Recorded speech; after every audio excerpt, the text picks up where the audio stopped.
Le Seigneur ressuscité nous appelle à partager son trône. Il dit, voici une place près de moi. Je vous donne ce message de sa part. Puisse-t-il pénétrer dans votre cœur? Voulez-vous l'écouter? Quittez votre demeure terrestre. Si l'on vous chasse de vos églises, il y a une place auprès de lui. Si vos amis vous rejettent, il y a une place auprès de lui. Asseyez-vous là avec lui. Voilà ce dont nous avons besoin aujourd'hui. Une place auprès de lui. Voici une place près de moi. Je lui donnerai de s'asseoir avec moi sur mon trône. Apocalypse 3, 21.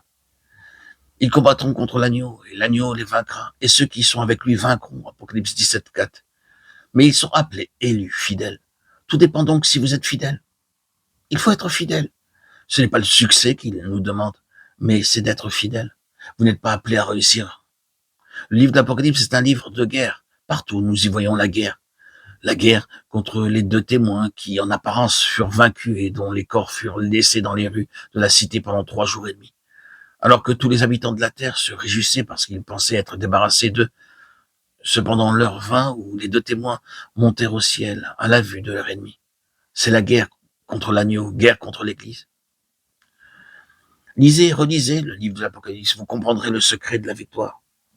Vous devez bien saisir, comprendre, intégrer, chers frères et sœurs, dans vos cœurs, dans votre esprit, dans tout votre être, que Dieu a besoin d'une armée de vainqueurs pour frayer le chemin à travers les forces sataniques jusqu'au cœur de Dieu.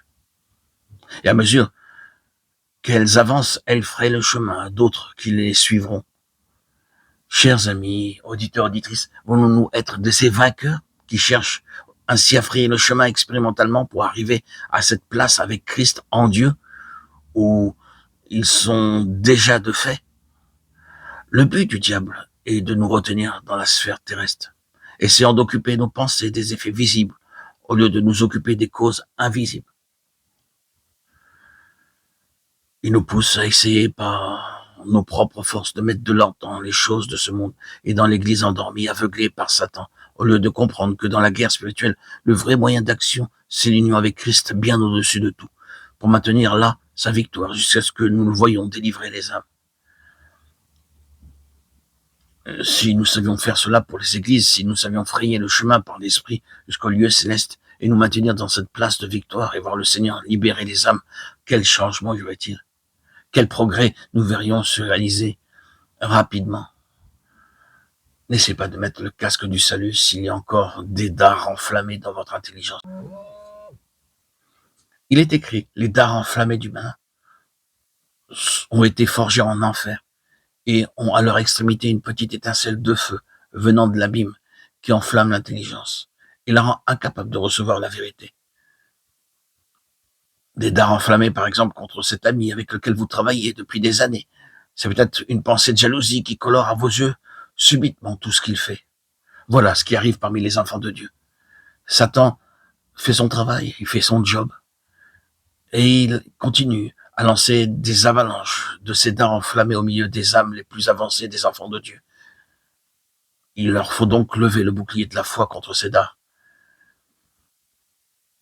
pour pas qu'ils pénètrent dans leur âme et qu'ils fassent des ravages. Constatez-le, l'intelligence a été comme enflammée par un feu ne venant pas de Dieu. Vous pouvez reconnaître ce feu quand vous voyez les visages rougir, les corps s'agiter lorsqu'on aborde certains sujets.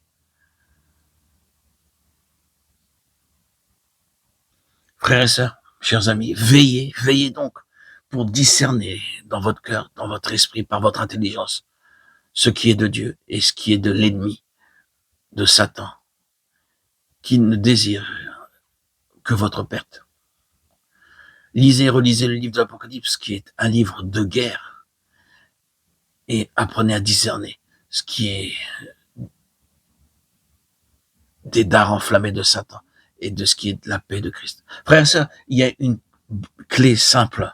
Lorsque vous ressentez la paix, la joie dans votre cœur, lorsque vous vivez les fruits de l'esprit, vous êtes avec Dieu. Ça, je l'ai expérimenté par moi-même. Et lorsqu'il y a colère, animosité,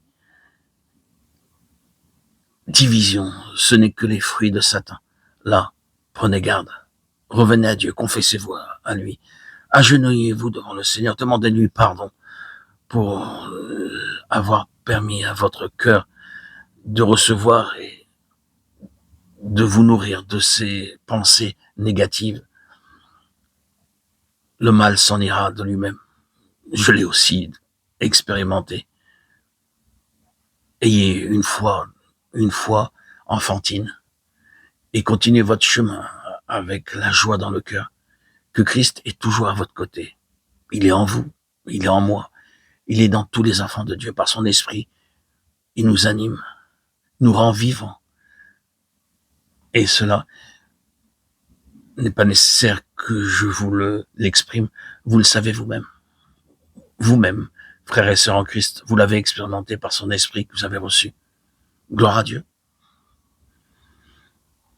Restons constamment sur le chemin de Dieu, nous, enfants de Dieu.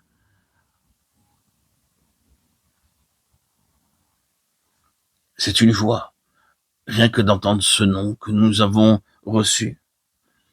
Tout l'évangile en témoigne. La victoire nous sera offerte. Soyons donc vigilants, vigilants. Nous avons la force avec nous, Christ. Nous ne pouvons pas perdre.